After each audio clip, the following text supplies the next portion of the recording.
Hello అందరికీ, welcome to my YouTube channel.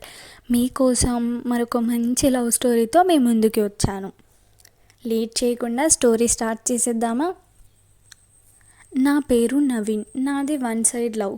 నేను తనని మా అన్నయ్య పెళ్ళిలో చూశాను. చూడగానే బాగా నచ్చింది. ఒక నెలకి పెళ్ళి ఆల్బమ్ వచ్చింది. దాంట్లో తన ఫోటోలు చూసి మా ఇంట్లో చెప్పాను. తను నాకు బాగా నచ్చింది, పెళ్ళి చేసుకుంటానని. ఆ అమ్మాయి మా వదిన కజిన్ సిస్టర్ అంట. మా ఇంట్లో కూడా ఓకే అన్నారు పెళ్ళికి. ఒక మంచి రోజు చూసి మా అమ్మ నాన్న ఆ అమ్మాయి వాళ్ళ ఇంటికి వెళ్ళారు పెళ్ళి గురించి మాట్లాడడానికి. నేను అప్పుడు బెంగళూరులో ఉద్యోగం చేస్తూ ఉన్నాను. నాకు లీవ్ లేక నేను వెళ్ళలేదు. అమ్మాయి వాళ్ళతో మాట్లాడి పెళ్ళికి ఒప్పించారు మా వాళ్ళు. ఇంకా ఒకరోజు నేను లీవ్ తీసుకొని తనని చూడ్డానికి వెళ్ళాను. అప్పుడు తనతో మాట్లాడాను. నువ్వంటే నాకు చాలా ఇష్టం, చూడగానే నచ్చేసావు, అందుకే డైరెక్ట్గా పెళ్లి చూపులకి వచ్చాను అని. తను నాతో ఒక మాట చెప్పింది, నువ్వంటే నాకు ఇష్టం లేదు అని. ఆ మాటతో నా గుండె ముక్కలైపోయింది. నాకు నచ్చినంత మాత్రాన తనకి నేను నచ్చాలని లేదు అనుకొని కారణం అడిగాను, ఎందుకు ఇష్టం లేదు అని.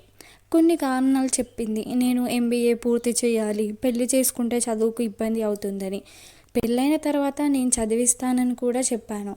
ఇంకా తను నిజం చెప్పేసింది. నేను 3 సంవత్సరాలుగా ఒక అబ్బాయిని ప్రేమిస్తున్నాను, తనని తప్ప ఇంకా వేరెవరిని చేసుకోను, తనని మోసం చేసి నిన్ను పెళ్లి చేసుకొని నేను సంతోషంగా ఉండలేను అని చెప్పింది. ఇలాంటి అమ్మాయి ప్రేమ దక్కినవాడు చాలా అదృష్టవంతుడు అనుకున్నాను.